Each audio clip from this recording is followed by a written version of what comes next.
Hello. What's going on? This is the couch series. Corinne and I are getting cozy in 2023. Oh, that's the first time I've said it out loud. And it feels getting cozy strange on my tongue. No, 2023. Oh, 2023. I was like, getting cozy. That should be our theme of the year, right? Yeah. Getting comfortable. It's about health, getting comfortable, mental wellness. And so sometimes certain days you're like, I just want to record from the couch. So yeah. And here we are. I laughed so hard. So as I was flying back from South Africa, which was incredible, and I'll talk about that in a second, but as I was flying back, we got an email from our listener. I believe I might be pronouncing their name incorrectly, but from Litha. And it was, Litha's email said, a tarot reading for Sabrina. And I'm just going to, you might want to hold your ooze for a second. Because oh, shoot. I was about to say, we've gotten a lot of comments and a lot of support and a lot of kind messages from people for you because you opened up and were so vulnerable on our first episode of the year. And it just, it's nice to see, obviously, that the support extends beyond just me and the people that you like can physically touch or call on the phone. It's everybody. Yeah, I will say I feel very supported by this community, and that's why I felt comfortable talking about it. And also, you know what? Like, taking care of your mental health is a freaking awesome thing to do, and I'm very proud of myself for doing it. Also, Corinne, that water, is that water? That is the biggest freaking jug in the world. Thanks. I keep calling it the guzzler. It's actually called the thirst quencher. It's Stanley. All the girls on TikTok have it. I was gonna say all the like cool people have it. This is from my there you go. That's from your bachelorette. Yes. Well, one of my goals in 2023 is to actually drink the amount of water I'm supposed to. So this is helping me. A gallon a day or something like that? A gallon. So I have like 2 or 3 or 3 or 4 of these, which it's bigger than your head. I'm proud of you. Yeah. It's heavy. This is my workout of the year too. Of the year. Just lifting this thing. Okay, so this is the Litha email. It says, a tarot reading for Sabrina. I was going to post this on TikTok in the hopes that you would see it, and then something happened during the recording, and I decided to upload it privately and download it and send it to you. Your most recent episode about 2023 predictions, I was at 13 minutes and I got an intuitive hit. I was just reflecting on some things and decided to pull cards for Sabrina on the fly.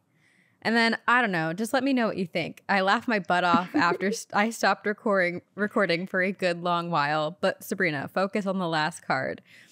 And it's like a 7-minute long video, Corinne. I watched the entire thing and I was dying because Litha basically, like, the first 3 cards she pulled was like the 9 of Swords, the 10 of Swords, and the Death card. And she was cackling. Always. Yes. And Litha was cackling and was like, you know what? You're going through the hardest part of your life. Like, I also went through my Saturn return when I was like 29. But like, you will overcome this. The death is rebirth. Like, don't worry about it. And then Litha was like, I'm just going to pull another card for you. And guess what card Litha pulls? The 9 of Swords again. Okay. I was just about to say. And then I guess the deck has a 9 of Swords, another card, but it's like, it says everything is fine. And Litha was like, I'm just going to pull another one. Like, this is not right. Like, I'm going to pull one more. And Litha pulls that 9 of Swords, everything is fine card. And then Litha's like, okay, you know what? We're gonna do a 3-card pull, and we're just gonna pretend that this is what we were trying to do from the beginning. And then I got Queen of Cups, but I was cackling because it's like so many of your readings too, where the first time people pull 3 cards, they're like, let me pull another one, and it's like every time you try to pull another one, it's like, okay, let me pull one more. Oh man, it is something else. I still think that we should make the sash. Remember I was saying I was joking that we should make a birthday girl or a bachelorette sash that says, it's my Saturn return. Oh, I really do think we should do that. I think I should wear it for the entire duration of my Saturn return while we are recording. Yeah. I'm gonna look at how easy these things are to customize. I'm sure someone has an Etsy shop out there. For sure. Custom made sashes. It's my Saturn return. I'm gonna sash around town with my Saturn return. You know what? We should make sweatshirts. Oh, we should. Okay, by the time this comes out, we're gonna have them. We can turn this around quick. We can. We should. Okay, instead of "It's my Saturn return," it should be something like I don't know. We'll figure out what the good phrasing is. But you know how like it's like blame it on the Saturn return or something. We're gonna come up with something. Okay. We can even say I'm in my Saturn return. My Saturn return. Don't Just fuck in with my me. Saturn return. There we go. And like a nice fun font. Yeah, that's it. Very fun. Yeah. But like a little bit understated, you know, someone's just like coming up, they don't really know what the sweatshirt is. And then once they read it, they're like, well, probably a lot of people are gonna be like, what does that mean? And then that's when you can rawr. We should have the planet Saturn in it in some way. Oh, okay. We're gonna have to get creative. This is what we have designers for. Because we can't do that. We probably could, but it would be a little bit Shout more out to Macy, who's designed all of our stuff for the past like 4 months. Yeah. I was going to say something about that. Oh, a friend of mine has a sweatshirt, and I can't remember what it says on the front, but it's something like funny about crying. And then it on the like sleeve part says wipe tears here. Wipe tears here. Yeah. Yes, I've seen those. Yeah, it's great. So many good options. Oh, this is Two Girls, One Ghost. Oh my gosh. 2 Girls, 1 Ghost. And we are your ghostesses. That is Corinne. Hello. And I'm Sabrina. And I really couldn't figure out my shadow situation today. So now we're just going to be little ghosties. It's the couch series. Oh, I like that though. You should figure out how to do little puppet shadow hands. What if my shadow starts moving by itself? Oh. Actually, that'd be kind of cool. I'd love it.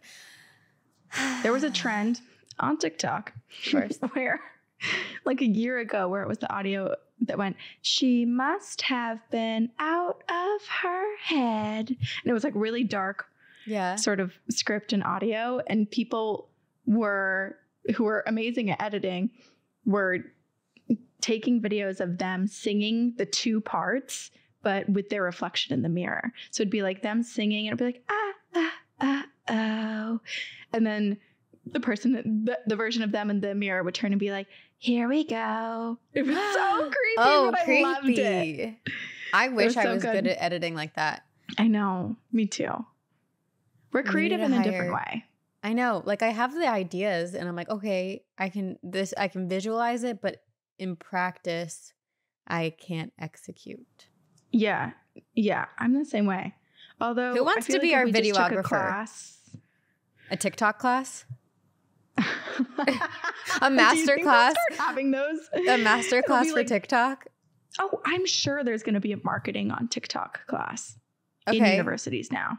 1,000%, because that's how those perform really well these days. Corinne and I will be the first applicants for that class. Sign us up.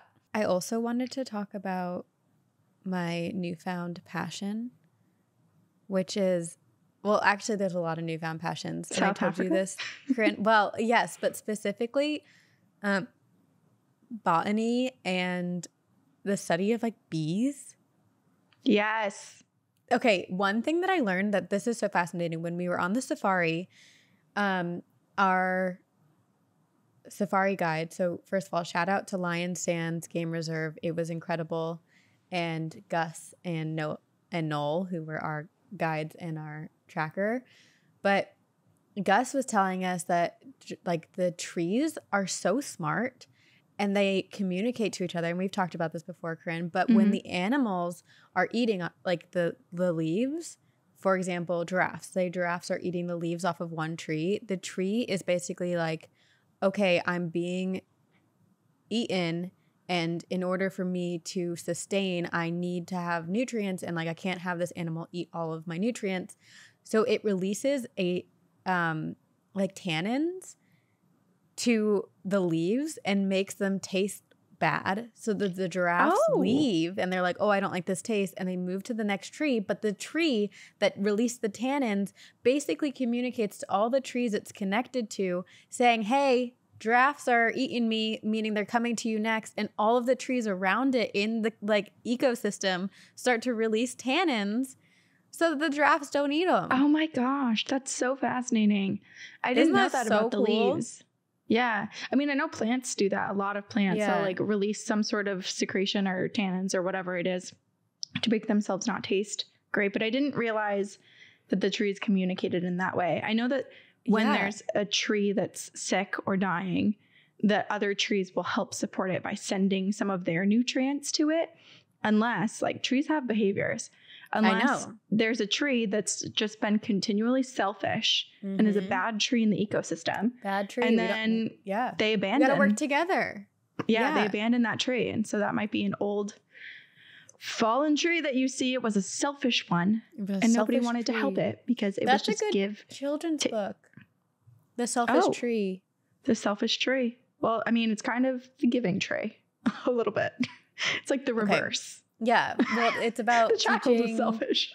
Yeah, but then teaching how to share. Okay, TM. I learned so many facts. I felt like a child seeing the world for the first time. The amount of questions I was asking about everything. We did this tour.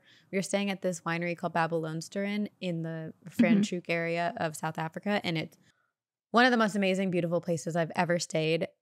We did a garden tour with this guy, Arne, who is, I think he got a master's in entomology in like insects and bees specifically. And he was so smart about bees. And there's one type of bee I mean, I can go on. Like, I feel like I need to start a podcast about the stuff that I learned in South Africa because I'm nerding out about it and it's so freaking cool. But there's one type of bee I think it might be the Cape Town bumblebee, that when the queen dies, there are certain females that can basically make themselves the queen. Which is like so cool. And what else? There were so many plant things. It's also so cool when bees migrate to a new hive. Like when they find a new hive or have to find a new queen, there are certain searcher bees that will go out. I also know a lot about bees. And actually the big joke for the past 7 years, my aunt, in every gift she gives me, she puts something bee related because I had a big bee phase. And I think you're about to go through your bee phase. I really, bee phase 2023. Yeah. But what's really cool is like the bee who scavenged the new spot for them to go migrate to this new hive will come back and will do like the little dance, like go around in circles and wiggle its butt to say dance. Like, here's where we're going, ladies. And then the other bees around it will watch it, and then they will memorize that path and then go and do the dance so that eventually everybody in the hive knows where they're going. They continue the message. It really is. They're so smart. Bees and also are cool. Bees are just a beautiful sentiment and reminder of like women empowerment. I don't know. I feel very connected to bees. I mean, they straight up mate and murder. Get out of here, man. Mate and murder. That is a good podcast title. Mate and murder. Yep. All about bees. Wait, actually, I was on really cool new true crime, and it's just like, we love bees. I was on the safari, and of course, I'm asking all these questions. I'm asking about like the animals and like the hierarchy and who kills who and who eats who and all this stuff. And then I go, Gus, so have there been any murders in Kruger National Park? And everyone was like, okay, where is this going? Because you're like, we want to just learn about zebras, and you're like, tell me about the murders. So the murders. I was like, I grew up in New Jersey near the Pine Barrens, and that's a big mafia body dumping ground. Oh my God, I wonder if Gus thought of me. But anyway, I was like, so like I was just thinking. You stood out. I was like, I'm just thinking, like, I feel like this would be a really good place to dump a body. I mean, hyenas would for sure come and eat the bodies, and then there would be nothing left of the body. Like, what? Brilliant. Hyenas, also vultures. Like, those things Those things go hard. Vultures. Oh my God. We found vultures all in one place, and it basically, they were all eating the afterbirth, and we truly saw an elephant that was born 10 minutes prior, which is so freaking cool. Like a baby, fresh baby elephant that couldn't like really stand on its own feet yet. Oh, it was so cool. So cute. I know. But apparently there Murders. have not been any specific murders known because the bodies are probably all missing. Well, let's hope that that's true. Let's hope that there aren't any murders, but yeah, you're right. It's a good place to just. It's a good place. And then Gus was like, evidence. Gus was like, well, I think it would be kind of hard to bring a body into the national park. You might have to like pre-plan. So I think he was on board with all this stuff. Not on board, but like was like, okay, I get you. He's gonna go home and he's gonna start a journal how to get away with murder in this national park. He was like, I think you'd have to like bring the person in with you, and then like they never come out, kind of thing. And then we were having this big dinner with our group because we were with a mom and daughter from Germany and a couple from Italy. And so there were 6 of us total, and then our guide and tracker. And we were all having dinner, and I started telling ghost stories. And the German mother was like, you seem so sweet and innocent. And I was like, those are the ones you That's least the best expect. Compliment. I know. Yeah. I was like, thank you. The darkness lurks beneath the skin. You're just there in your cute outfit, having asked all about bees, and then suddenly you're like, so, darkness, death, murder. Murder. Murder. But yes, it was very, I'm glad very you cool. had so much fun. It was very fun. The pictures were amazing. The food looked delicious. Yeah. Oh my gosh. When you made bread and you put a bunch of garlic in it, oh, wow, that looked good. Hell yeah. I ate well. I ate good. I feel like in addition to it's my Saturn return sweatshirt, we need I'm in my bee phase, or like I'm a green witch. I'm in my green witch phase because I'm like about to endeavor into the world of botany. Green witch vibes. Green witch vibes. There we go. Doing another one. Snaps for green witch vibes. This is the year of exploring our. I'm actually so excited you're saying this because these are things that I have, as you know, brought up a few times where I'm like, oh, I want to lean into plants. I want to lean into all of this. And so I tend to fall on like having the personality where I fill it up with other things, and then I don't have time to do the things that I like really feel passionate about doing. But having you as a partner in this, and for you and I to like learn it together and call each other and do like learn it. Okay, let's get as one. The same book and start like let's have botany class. We'll read and then have discussions about the chapters and what we think, and we'll start studying plants. Like I just want to be that person who can go out in the wilderness and know what every plant is and be like, I got you. We'll survive. Don't worry. Yes. Herbivores for life kind of thing. Me too, especially because even if you think you know the basics, you don't, because there's so many plants that mimic other plants. Like you think you're just about to go get some good mushrooms or some carrots, but psych, you're dead. There's so many things that, I've tried looking sometimes we really have to get good at studying this, because when you look at photos, the side by side of certain plants, it's sometimes so almost like indistinguishable what is poisonous and what's not. And you have to, if you don't have the book in front of you to like hold it out and say, okay, which one does it match more with? Not that, I mean, I don't know why I'm planning not that for us we're to really going to be doing the apocalypse. Like, we really got to plan, Sabrina. We got to learn this or we're going to die. We'll learn it. It's this year. That's what we are going to do. Okay. I have been excited to do and cover this place for a very long time, because back in Campfire Stories 9, way back then, our listener Ken told us about this place, and I wrote it down back then and said, Sabrina, mental note, girl, you're gonna cover this one day. So let me start by asking you a question, Corinne. And this is a question that I could never answer because it does not apply to me at all. But I think it does apply to you and many of our listeners. Do you, Corinne, or do you, all of our listeners, ever just crave a juicy, meaty steak? Yes. Yes, I do. Well, what if I told you you could get this delicious steak cooked in any way that you would like? Rare, medium, well done, whatever you would like, whatever satisfies your taste buds, with a side helping of Paranormal Activity. Sign me the hell up. Sign me up. Truffle butter on my peppercorn steak. Yep. Or maybe some Wagyu beef. That's my order. And then some ghosts. Side of ghosts. Side of ghosts. This also might be like an entree of ghosts. But anyway, this is the most haunted restaurant in Toronto, Canada. It is called Keg Mansion. And like I said, it's in Toronto, Ontario, Canada. And before I get into the story, I wanted to give a trigger warning. There is mention of suicide in this story.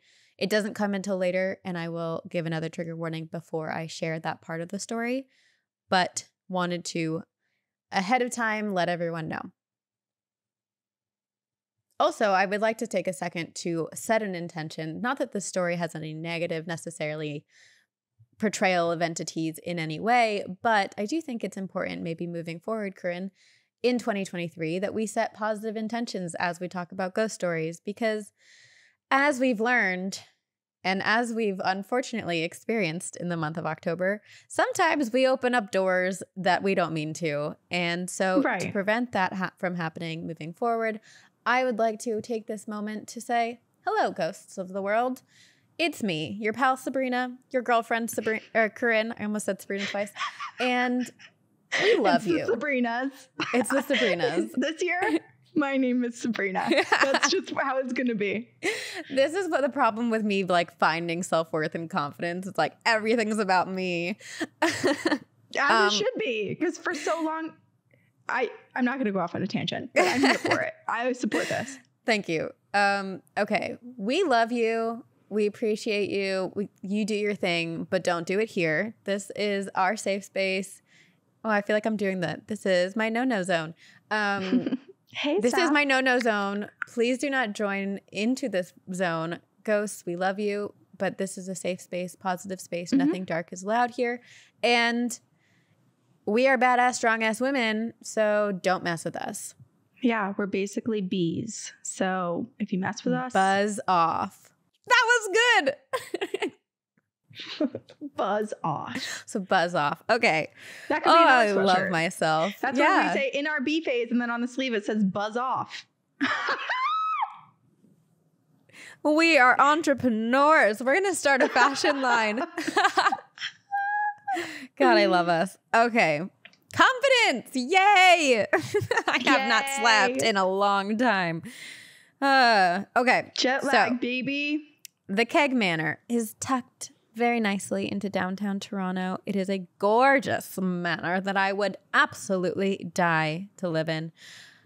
And if I died, I could live in it because their ghosts are welcome. It's more of a castle than a manor. It's Victorian, Gothic looking, and has it's a very, like, it would be a apropos place for the Addams family to live. It looks haunted. Ghosts living there makes sense. I will show you a photo. Well, this is... I dare anyone to send us a castle that is Gothic style or just an old Victorian or any castle that doesn't look haunted, because I think they all do. Oh, yeah. We'll insert it as well. And there's like vines growing up it. It's beautiful. There's a turret. I mean, it just castle vibes. Okay, can I just really quick go off on one tangent before you start? Absolutely. Which is, I have so badly for many, many years dreamed of having a house that has the vines, the ivy, whatever that goes up it. After living in Boston and hearing the horror stories from people who have lived in buildings like that, The bugs. You don't want that because you basically can't open your windows because all the bugs and rats and everything live there. So if you've dreamed of having a red brick townhouse with wisteria crawling up the side, think twice unless you want to befriend the local critters. Yeah, not my thing. But it also is in my dream house list because of Madeline. Do you remember those books? Yes, but the no. Orphanage. Anyway, definitely read them, but didn't stick with me. Yeah, that house is like my dream house, or that orphanage is my dream house. Strange things that no one should say. Okay, so as we usually do, I'm going to begin with a little bit of history and then dabble into the spiritual realm.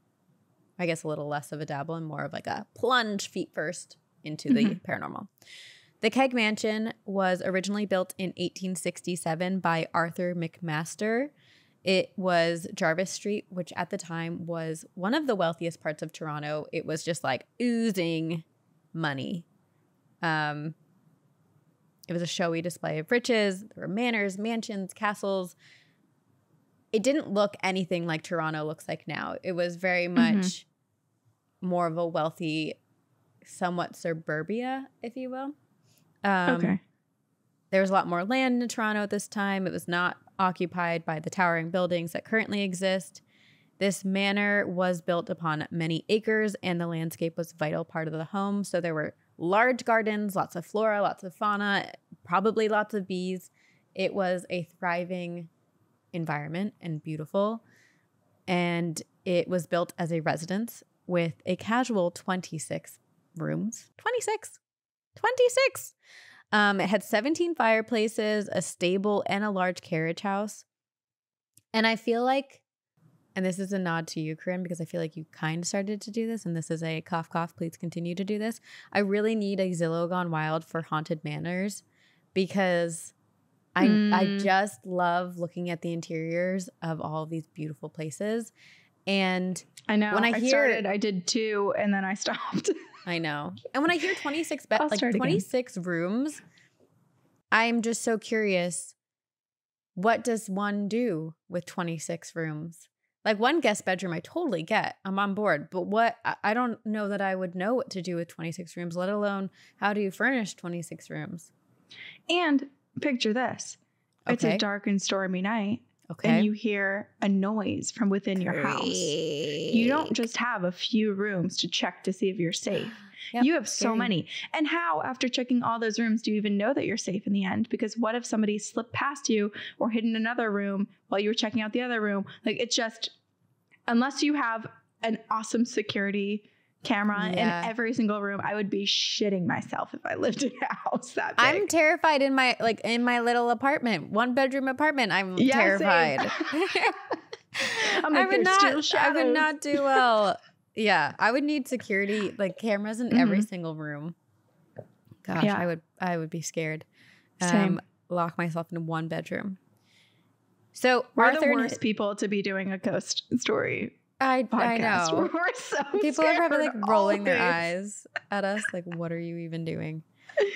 Who are you? Who gave you this microphone?" Amazon did. Amazon. I'm testing out a new one today, so hopefully it sounds okay. Oh, lovely. Okay. So Arthur and his family lived in the home until 1882, when it was then bought by Hart Massey, who was a prominent Canadian businessman known for agricultural. Wait, pause. Brain. Agricultural Get your mind advancements. Off of plants. On to buildings. Still plants. Kind of agricultural advancements. Still plants. Okay. And if I am going to study botany, I need to know how to say agricultural. I thought you were trying to say architectural. I know. That is how confusing the thing that came out of my mouth was. Okay, moving on. From now on, I'm going to be the most incredible storyteller.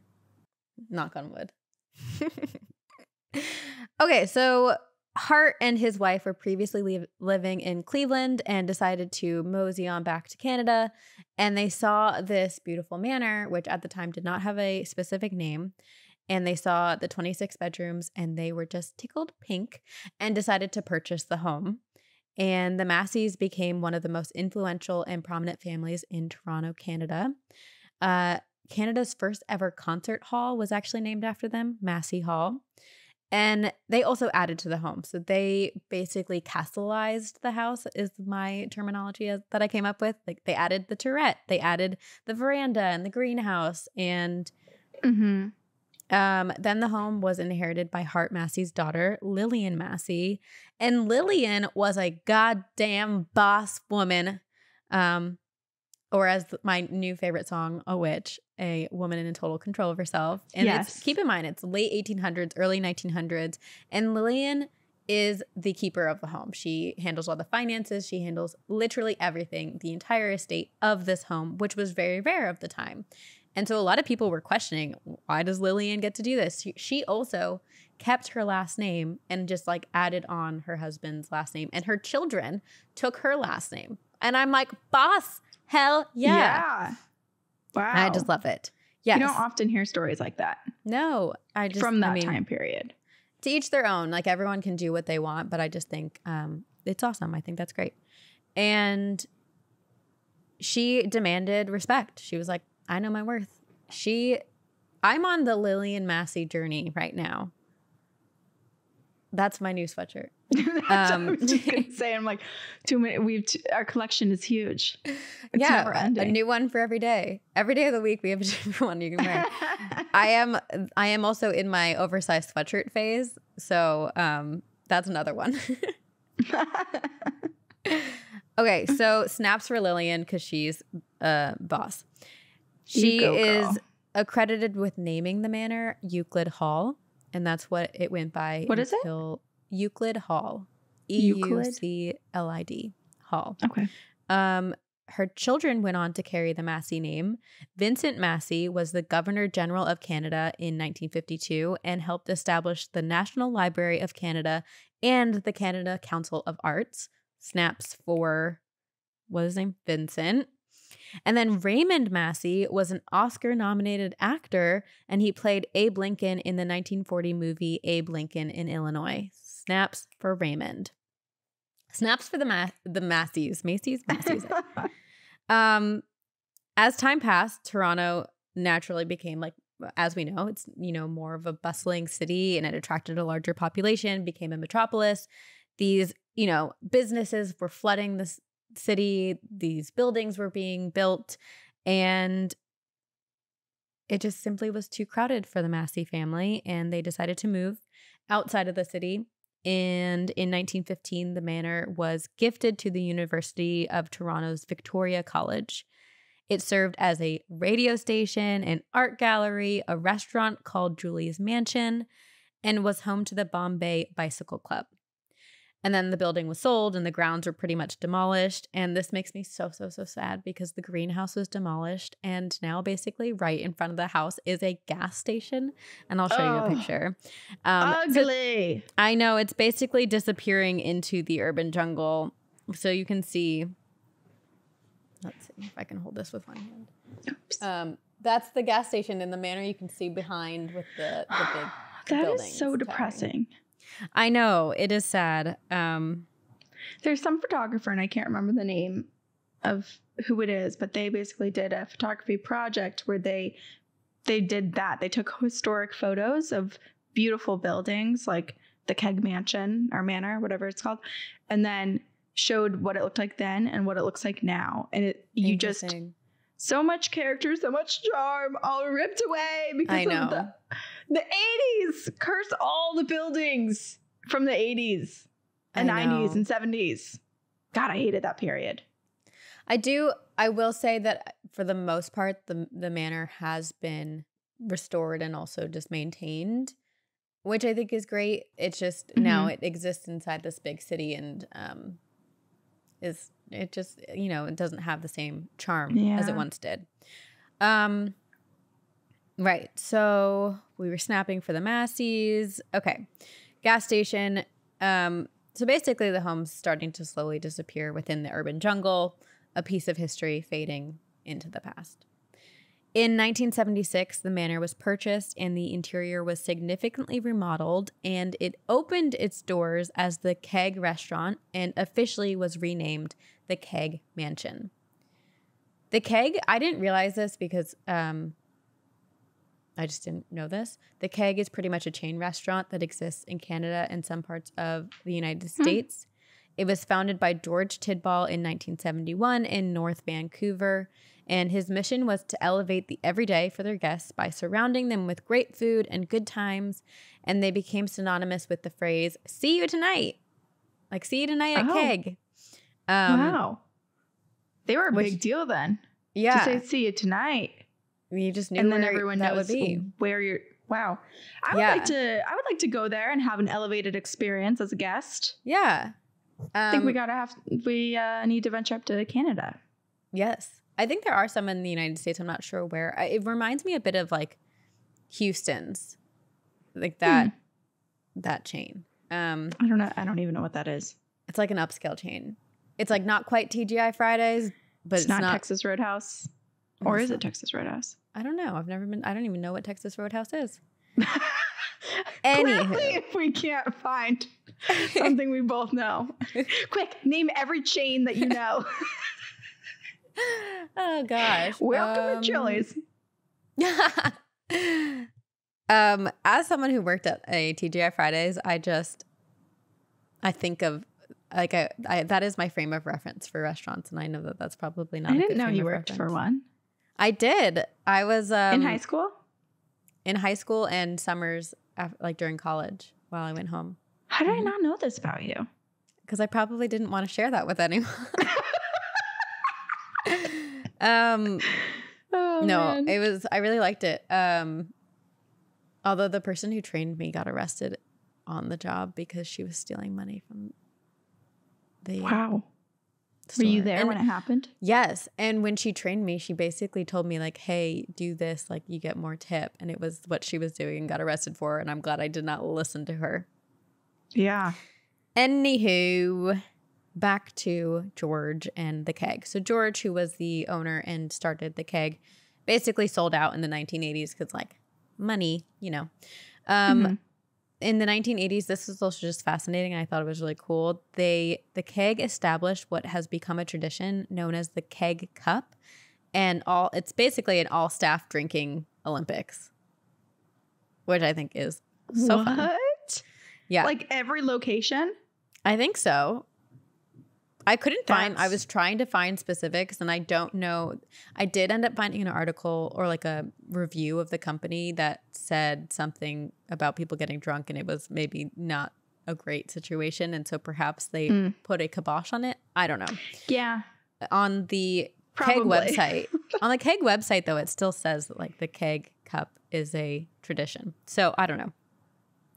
The company kept growing, and in 1976, they opened the Keg Mansion, which is the place that I am talking about right now, located at 515 Jarvis Street, Toronto, Ontario. By the 2000s, there were over 100 locations of the Keg, many of which this is, I think is very cool, were constructed within historic buildings and made into very unique spaces. And we love repurposing of old historic buildings here at TGOG. Big fans. It's like all of those fancy McDonald's that exist in Europe. Yes. Right? Yes. There are people. Okay, so you know how like McDonald's technically has a different menu in every country? Yes. Nick was like, what if I became one of those people who wants to try McDonald's in every country? And I was like, I don't know that I could support that. That's the travel bucket list. I mean, but also that would be a pretty epic show. Like if he ever got a television show or like a travel journalist that focuses only on McDonald's menus every country. If McDonald's wants to pay us, or Nick, because I'm not going to eat it, I'll eat the non-meat items, to go travel the world to taste the different menus, I will absolutely do that. 100%. So then in 2015, I mean, this truly has like nothing to do with ghosts, but I just read it. And so I was like, I'm just going to share all the facts that I learned. In 2015, a bunch of animal rights activists actually stormed the Keg Mansion, claiming that the restaurant was serving dog meat, which they weren't. But the group basically was like, we want to cause disruption in society. And if people are resistant to eating dog meat, why do they eat any animal meat? Which, listen, I'm a vegetarian, so I totally get the message, but I'm also under the belief that everyone should make their own decision. And I am not the person, I don't want to put my own opinions on anyone else. Like, my decision is to not eat meat, and the world should do whatever they want. Yeah. And I mean, there's so many cultures too that have so much value and all of these rituals and practices around certain types of meat. Like, I'm just thinking about like so many of the Inuit communities and how they harvest and dry beluga and stuff like that. You can't just tell everyone no. But I'm with you. I get what they were trying to do. They thought they were doing a good thing. Many people do think that they were doing a good thing, but their execution and their expectation of what came out of it probably didn't align. Yes. Can I real quick tangent for a second? Because this is a very important message, I believe. And it made me really, really sad. So one day in Kruger, we did like a bushwalk. So we parked the Jeep and kind of walked through the national park, which is just so wild. Yeah. That's scary. What if a lion came? They didn't, but apparently the animals the answer are not. They didn't, so I'm safe. The answer is they didn't. I mean, we weren't terribly far from the car, and the guide has a weapon in case of emergency. But we were safe. Anyway, this was really, really sad. We were walking and I look and I see like skeletal remains, and I was just like, are those bones? And they were massive, like massive, massive bones. And he was like, yep. And we walk over, and this is so devastating. They were rhino remains. And he went on to tell us that every day they lose 3 rhinos to poachers. And there is a terrible, terrible poaching problem around the world in general because people are killing rhinos for their horns, which I thought they were injecting them with pink dye though, so that poachers... So what they do in Lion Sands Reserve, or Sabi Sands is the bigger reserve, is they will come in and basically like put them to sleep and then saw off their horn so that poachers won't come and kill them to take them. But the horns grow back. It's like hair and nails. Right. So it's keratin. Yeah. It's so one, people are so dumb. Like, logically, why kill the animal to take something once when it regrows? Like, how dumb. And like, these animals are now going extinct because of it. It's just so sad to me, and just makes me so furious that someone could just go it just makes me so sad. Anyway, I am now a rhino activist, and that's a phase that everyone should live in forever. It's so hard too, because when you look at like the groups that are doing this, you can't like, it's just such a heavy topic, right? Because obviously nobody wants the rhinos to be endangered and to go extinct and to be harmed and murdered just for their horns, right? Or for whatever reason, it shouldn't happen. But then when you look at the people that are doing it, it just goes so beyond, because like without that illegal activity, what sort of income or jobs are available to those people? And then who are the people that are buying these things? Like, why is it in demand? It just trickles. But it's so, I mean, it's illegal, and it's like a black market situation, and it's almost, anyway, I don't want to get into like the politics of it, but like, it just makes me really sad. They're and gorgeous it's just so wild animals. Too, that not to tangent even more, but just to your point, like the illegal black markets out there, and just like the dark web, just the stuff that's out there is so crazy. So wild. I just feel like I'm living in this little bubble of bliss and ignorance when I hear what else goes on. I'm like, whoa! I thought the world was a scary place before.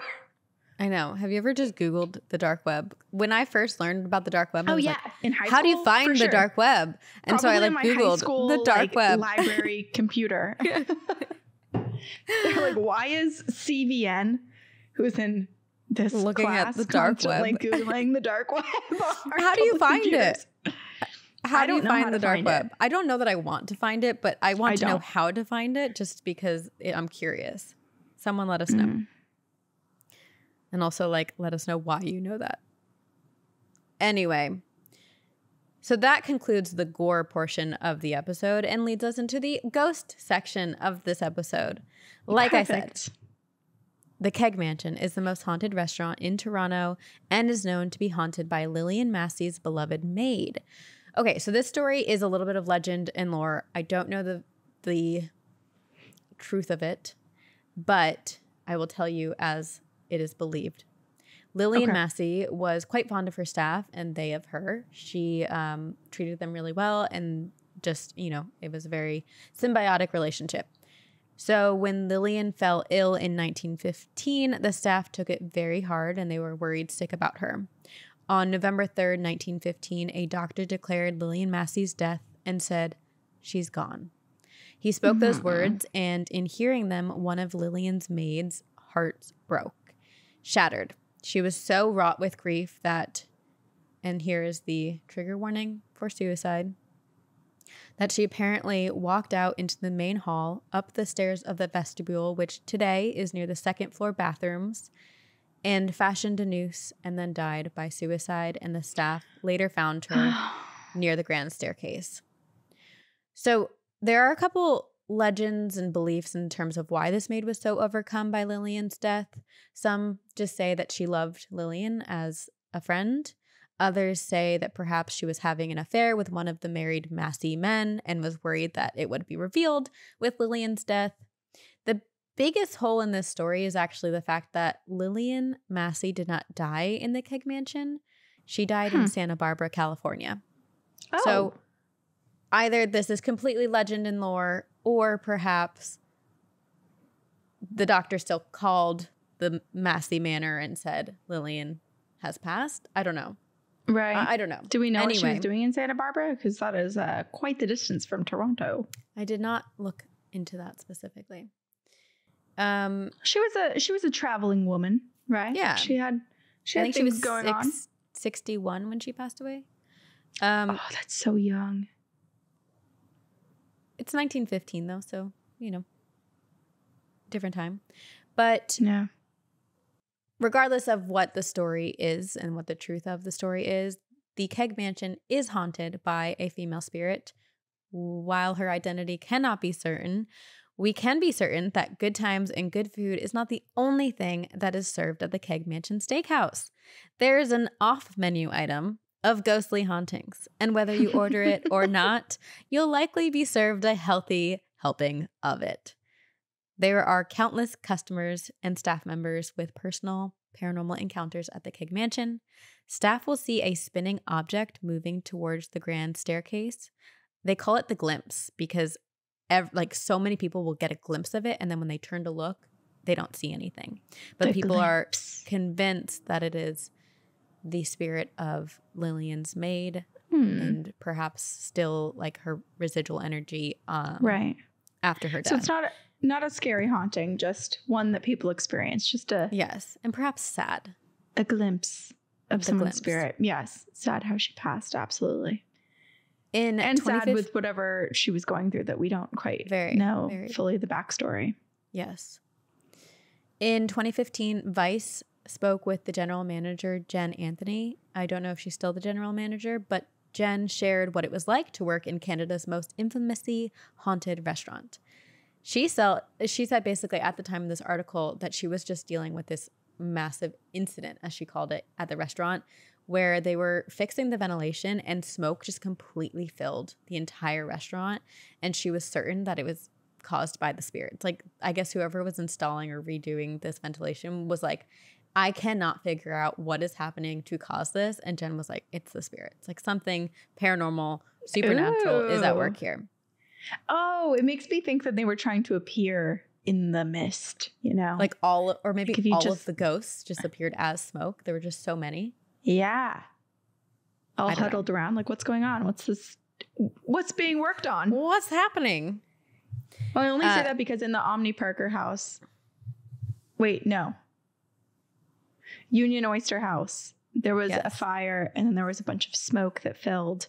And then when the servers walked back in a few years ago, someone had seen JFK sitting at the bar. So that's kind of where I was like, oh, they're going to appear in the smoke. This is all their plan.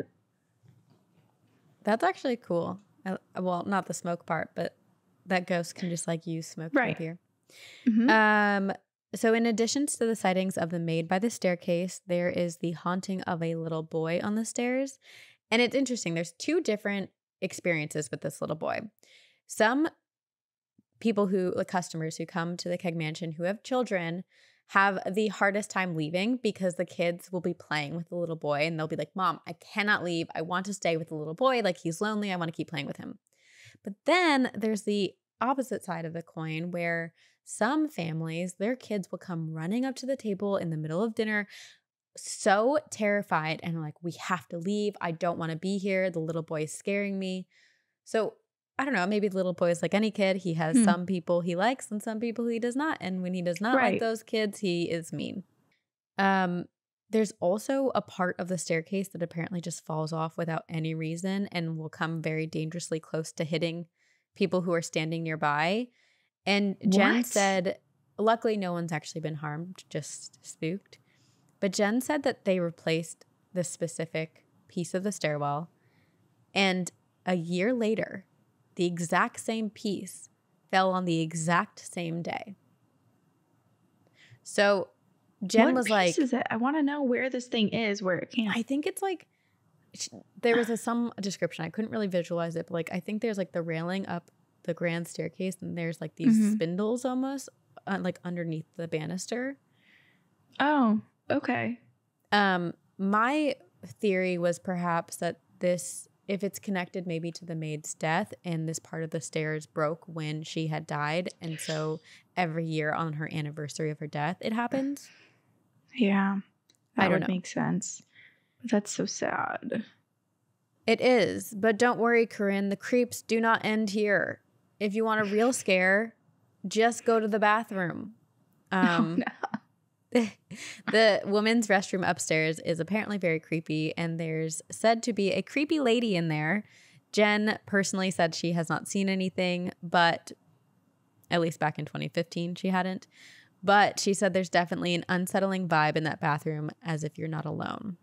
There was a customer who had gone into the washroom and apparently was like in a stall and saw a pair of feet in the stall next to her. And basically the toilet flushed and the door to the stall opened and no one actually came out of it. And this woman was in the bathroom by herself and was so unsettled by it and left the restroom and ran into Jen right outside. And Jen looked at this woman and saw genuine terror in her face. And oh my God. One of my favorite stories is about a secret tunnel that used to exist. Secret tunnel. Secret tunnel. I love you. I'm in my secret tunnel phase. Honestly, good. Thank you. If there's one thing you need to know about me, world, this is a PSA. I love secret tunnels, doors, rooms, and I love overalls. That's two things. But put them on my grave. Rest in peace, Sabrina, lover of secret rooms, cats, and overalls. We just really need a photo of you in overalls holding a cat next to a secret tunnel, and we'll frame it. She rests beneath this tree. And then, put it on the tree. Mm-hmm. Sleeping eternally in every pair of overalls she ever owned. That's all I need. How many pairs do you have? Technically, I'm wearing one. I'd have to count, but I at least have upwards of 10. Wow, another thing I did not know about you. I'm really learning today. Overall phase. But it's like a lifelong phase. It's not really a phase. It's not really a phase. I'm an overall gal. It's not a phase, Mom. You're just an overall phase. Girl. Overall girlies. Overall gal. Anyway, so this tunnel, secret tunnel, love tunnels. It connected from the manor to a nearby hospital, which at the time was called the Wellesley Hospital. It no longer exists today, but apparently they would use it to bring Lily and Massey between the home and the tunnel, the home and the hospital without having to go outside. And then the tunnel has now been blocked off and the hospital no longer exists. But people believe that the spirits from the hospital, I don't know, maybe like wandered upon, found this tunnel and were like, where does this go? And have started to go through the tunnel and make their way to the manor. And there's a lot of activity that happens right by this area of the blocked off tunnel. Gosh. Like a lot of spirits are just popping in, saying hello. What's this? What's going on? Who's eating steak? Do you want a ghost? I'm here. Hello. That kind of thing. Yeah. You know. This is tempting. You're making me really want to go here. It does sound fun. Like, it doesn't seem terrifying. It just seems, to me, it seems really, I don't know. And if you look at the interior design, Corinne, I think you're going to want to go even more. It has like the black and white marble tiled floor, a lot of rich, nice little like penny tiles, reds and dark woods, fireplaces, you know. So, yeah, so all of these spirits are by the secret tunnel and pop in and serve some chills. And a lot of paranormal enthusiasts and psychics have come to visit the haunted Keg Mansion and are all basically like, yes, something otherworldly is absolutely going on in this mansion. It's not just the maid. There are so many spirits here. And apparently there's a library. And Jen, this woman who used to be the general manager, was like, that room is the most terrifying room in this place. And she never knew why until a customer came in. Apparently it was someone from California who had a interest in the supernatural. And no, it was not me, even though I would love to go. And this woman was in the library with Jen and was like, there is a masculine energy in this room that hates women.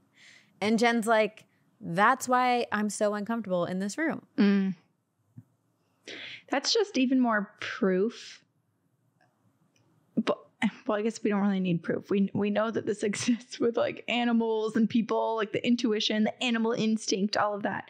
But it's just so wild to me that our bodies can respond to the vibrations and the energy around us. Even if we don't see anything, we just know. Just feel it. Yes. It's just incredible. We humans, I mean, just, yeah, we're capable of so much. Yeah, all the animals too. Yeah. Just such an interesting world. Oh, God, it's so cool to exist, even though it's so painful sometimes. So I have a couple of stories from customers themselves. Melanie Ellerby was dining with her husband when she said she encountered 2 different spirits. As she was dining, she said that she felt cold wisps on her arm that kept giving her goosebumps. She felt the light touches move onto her fingers and eventually to the back of her neck, which is just a little like unsettling because it's one thing to be touched one place, but for it to truly move all the way from her tips of her fingers all the way to the back of her neck. They're probably doing the like, what is it? The spiders crawling up your back. Spiders crawling up. Yeah. Oh, I love blood rushing down. Blood rushing down. Okay, you can add to my grave, my tree grave. Loves massages. Big massage in your massage girl energy. Lifelong energy phase. Okay, so Melanie, as this was happening, had a flash come through her mind of a woman who was young with blonde hair, a wide face, and blue eyes, who wore her hair swept up and was wearing a light-colored blouse with a high neck and a long light-colored skirt. In this flash, she had the image of this woman standing behind her and continued to feel her presence throughout dinner. So the spirit clearly wanted her to know she was there and what she looked like, but why stand behind her for the entirety of this dinner? I know. That's weird. Maybe she smelled really good and the spirit just wanted to be within that smell, or ordered her favorite dish, wanted to smell that. Can spirits smell? I don't know. Or maybe they were like relatives in some way. I don't know. Right. Or maybe this woman was on her phone the whole time and the ghost is like, I'm into some snooping. I like TikTok. What's the tea? I can share it to everyone else later. What's the tea? Laura D claims to have seen the ghosts of the children at the restaurant. There's some, I think at nighttime, children are not allowed at the Keg, or I don't know if this is still a thing, but there was a period of time where that was the case. And she was like, this is weird. Why is there a little boy sitting on the staircase? And she kind of walks past him and it does a double take because she's like, I didn't think kids were supposed to be here. And when she turns back, the little boy is gone.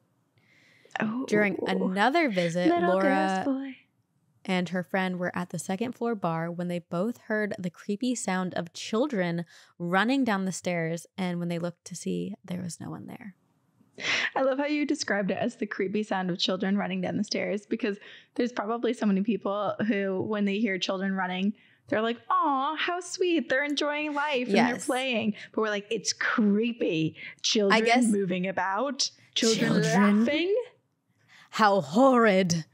Horrid. I probably, because I knew where it was going, but when you first hear it, perhaps it would not be creepy. It's creepy after the fact when you realize there's no kids there. The last story I will share is from Mia T. when she was in the women's bathroom alone at the Keg Mansion, but insists that she felt another presence with her the entire time. When she left the bathroom, she looked to the stairs and saw a woman dressed in a dark, beautiful old-fashioned dress that was just looking at her. And Mia said hi, because that's what you do when you like stare at someone for a prolonged period of time. And she walked past this woman down the stairs, and then she kind of had she got back to her table and was just like, that was a little weird. Why was she wearing that outfit? So she asked her waiter and was like, so what's like going on with this? And the waiter was like, there are no female waitresses right now, and no one who works here dresses up like that. You probably saw a ghost, which she probably did, because which makes me wonder too, if there is an active haunting, are there spirits who passed away at another time period and have just observed so many years and decades at a certain place that they just dress up? They're like, today I'm going to be one of the waitresses from the early 2000s. It just like puts on their little ghost clothes and walks around and sees who says hi. I would love to have a ghost wardrobe. That would be great. Wouldn't it? But I don't know how that works. I don't know, Ghosts, but I just picture please it. let us know. I picture the Hannah Montana, or not even really the Hannah Montana closet. I'm picturing more like from Clueless, the wardrobe fixer thing. I did love. Yes. Ghosts can just, what should I wear? What are my options? Yeah, and then they just poof, it goes on to them. I would love that in current day life, because sometimes I have trouble like what goes with what, and like my brain is just like, I hate all my clothes, and I have a lot of them. I feel that, so I shouldn't feel that way. But if you have overalls, you only have to put on one thing. That's so true. That's so true, which is probably why I love them so much, and they're cute. Effortless and chic. Oh God, love them. Overalls, effortless and chic. He's like a spokesperson for overalls. Hire me, overalls. Anyway, if you're in the mood for some steak, some cocktails, and some ghosts, I highly recommend a visit to the Keg Mansion, because their new catchphrase is not just "see you tonight." It is, "a steak is a dish best served with a side of paranormal chills." And Keg Mansion, you can use that, and I will request a fee, but I am for hire. Yeah. Well, you convinced me so much. I was about to ask a follow-up of like, is that really a slogan that they use? Oh my gosh. It sounded so right for this situation. So you're saying I'm an actress and I'm convincing, and I should. And a copywriter. Yeah. And a marketer. And a bee gal. Yeah. Ghost enthusiast. All of the above. All of the above. I can be many things. I don't have to be. Don't put me in a box. No, you can be whatever you want. No one's putting you in a box. We're letting you float throughout Like a the queen wind. bee. Yes, This wherever is you want your to go. world. Just shake your booty and get there. Shake your booty.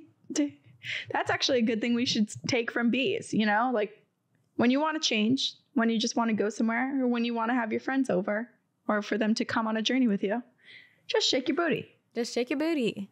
Good vibes. I'm just going only. to start sending you Marco Polos or videos of my butt shaking. I'll do the same. Okay. You'll know what I want. You'll know what I'm saying. That's nothing our else. OnlyFans, actually. It's just us. shaking my overall booty, which is basically like not a butt because overalls do not help with the definition of my booty. No, but I like the way they look. Ugh, yeah, great, cute. Alrighty. Well, now that you've taken us on a tour of some of the best eateries of Toronto, one of the best chains, I figured I'd take us into a house in Toronto. Oh, someone's okay. haunted home. So Lovely. I found a listener who grew up in Toronto. So here we go. Great. It's called Doesn't Every House Have a Cold Room? And for us, yes. Yes. Yes, absolutely. Ghosts. Okay. Hey, ghosties, longtime listener. I shared a story a while back about my brother and his bedtime stories from our family home's friendly ghost. I did not mention our not so friendly ghost. So cozy up for some tea. So we're going straight to the not so friendly. Straight to the tea. Okay. Straight to the tea. Background info. My parents moved into a house on the outskirts of Toronto, Canada back in 1991. The house was built in 1870 by a large milling family who all passed away there. We learned very early on that we had energies and spirits who welcomed us into the home. Mostly. Oh, okay. So that's nice. Yeah, but then they added mostly. So. Dun, dun, dun. Dun, dun, dun. We love and have been protected by a spirit that we call Tweety. My parents found the diary of a family and the matriarch was Tweety, and the spirit has this energy. There is, however, another presence in the home, and it is heavy, and it feels male to me. Growing up, my brothers and I would avoid going into the room that we coined the cold room. It's a large bedroom at the back of the house. It has the entrance to the attic and the closet to the back staircase, the servant staircase. It was the guest bedroom, and sometimes it was just storage. My brothers and I did not use it as our bedroom. We rarely went into it. The back corner felt dark even during the day, and I can feel the heaviness even as I type this. Some nights I remember waking up to the sound of harp music coming from that room, or knocking. Our living room / dining room was directly below this room. In some evenings, we would hear heavy footsteps pacing back and forth. We would go up to see what was there, and it was always nothing. Of course. This cold room has its bigger stories. My parents used to host large groups of international students as an exchange program every March. One year, we had a group of energized preteens who thought it would be funny to try out a Ouija board in the cold room. No, not in the cold room. I know. Anywhere but Also, the cold room. Like, where's this Ouija board from, too? I'm curious, was it just in the house or did someone bring it from home? Toys R Us. Ancient relic from some other country. At the time, I was away at university. That night, I could not sleep. I remember waking to a tall, dark figure in my room, standing at my door.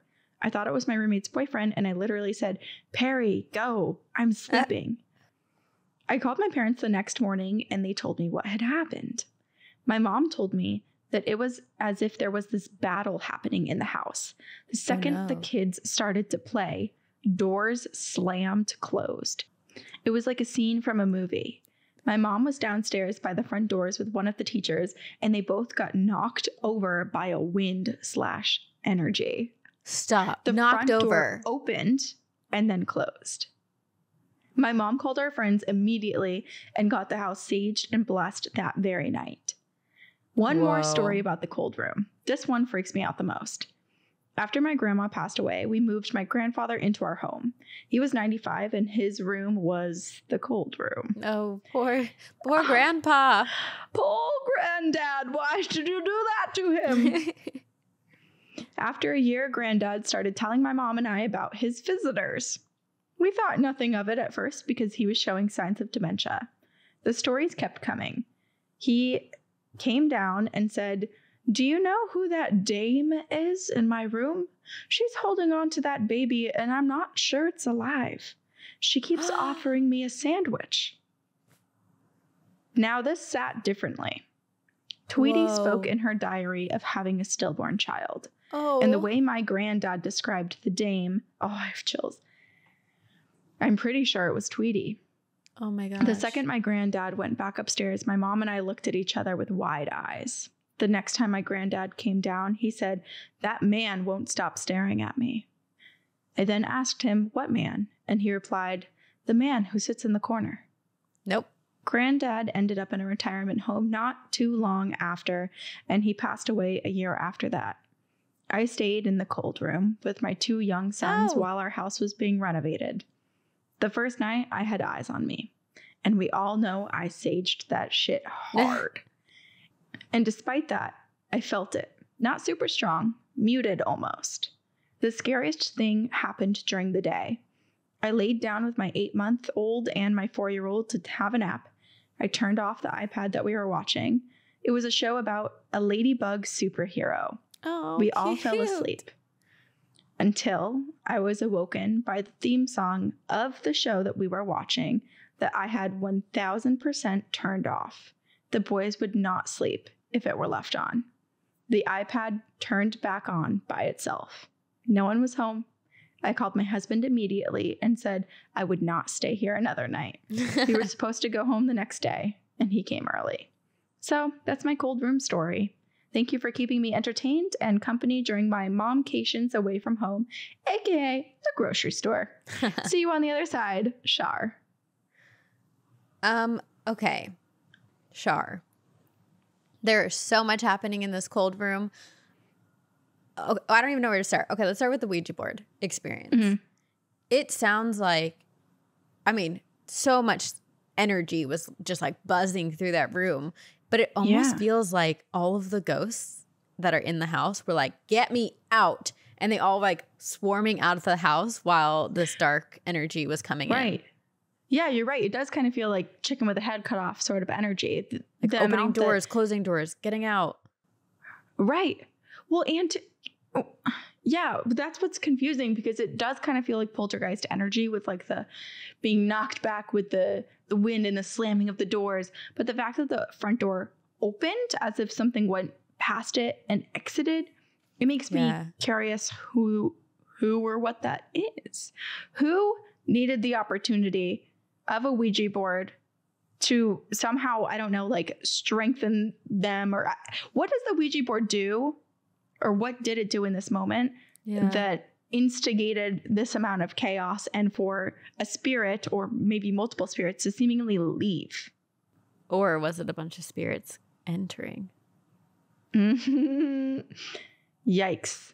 I don't know. I mean, this is, again, why I wish that I just had the ability to see all the spirits, because I would have loved in that moment to just be there and just see what was happening, to know what was going on.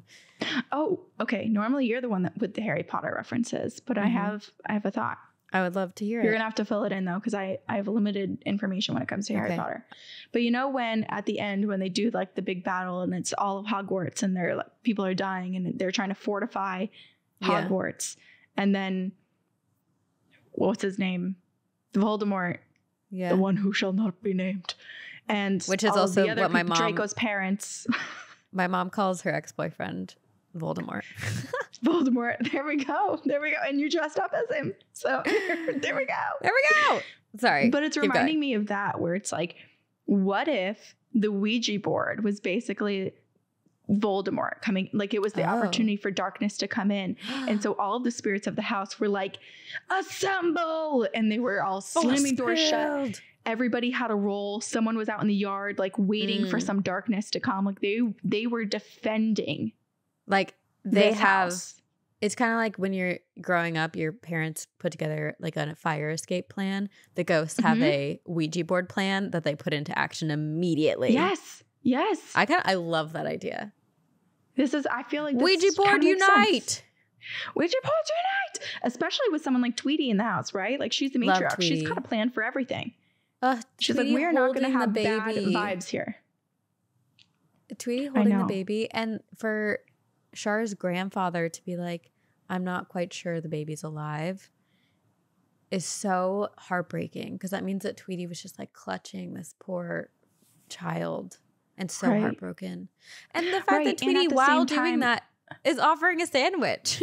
Right. She's still being this extremely warm, caring, comforting matriarch of the family too, right? Like this should be something that rips people's souls out and makes them feel like they can't continue. And for so many people, that is the experience. But Tweety is practicing going through her grief while also still being someone that she feels comfortable being, which is this person who cares for others, cares about others, and just wants everyone around her to feel good and happy and fed. God, Tweety is so nice. And I'm also like, she went through so much. What kind of sandwich? What kind of sandwich, Tweety?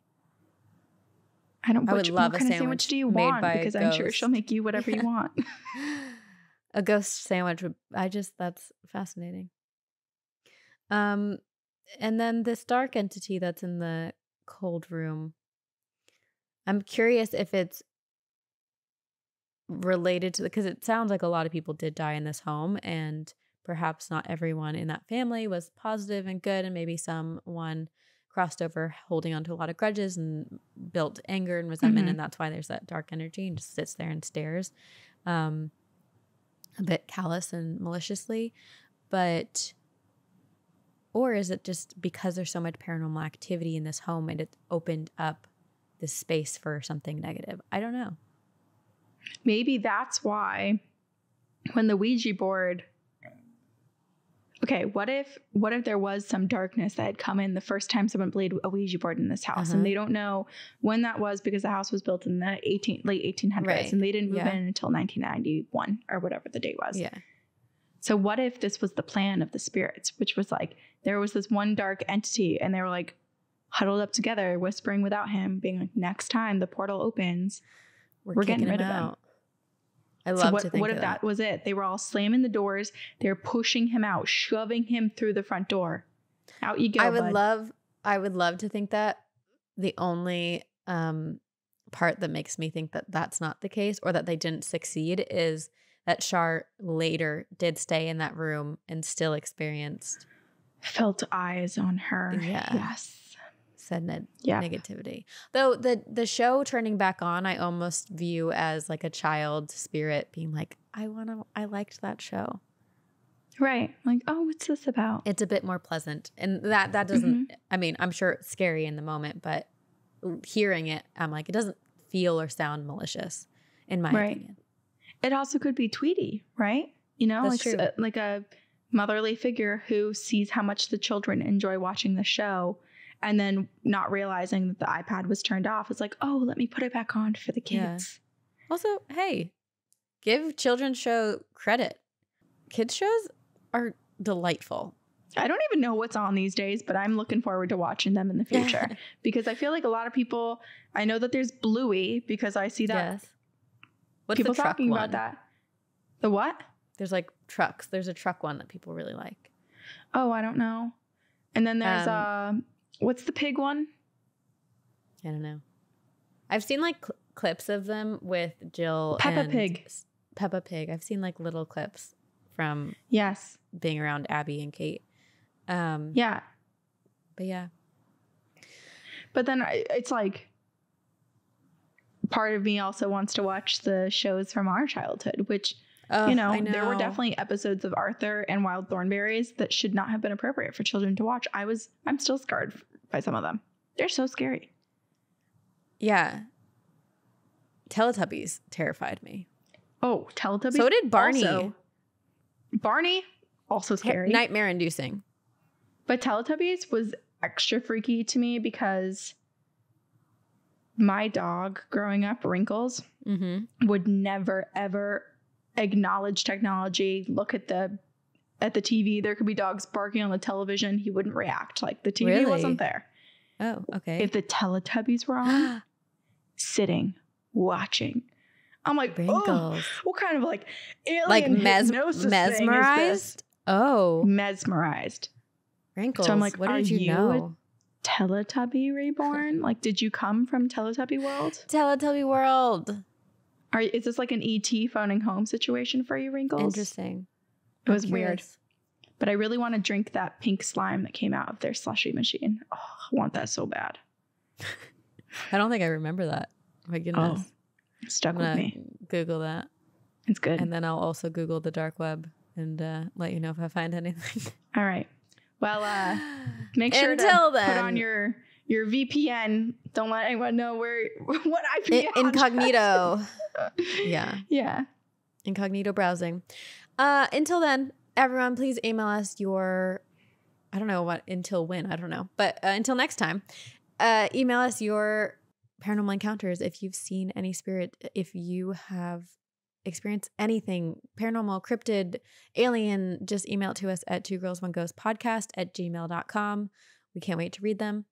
And follow us on social media, TikTok, Instagram, Facebook. We have awesome Facebook groups. We have a book club, a coven, Discord, YouTube channel. I don't know. We have so many platforms. Patreon.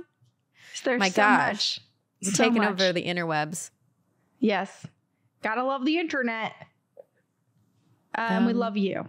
We love you. And we also love our editors. Thank you, editors. Aiden Manning, Max Lodian, Eric Foster, the whole team at Upfire Digital. Yeah. Thank you. Thank you. And we will see you on the other side.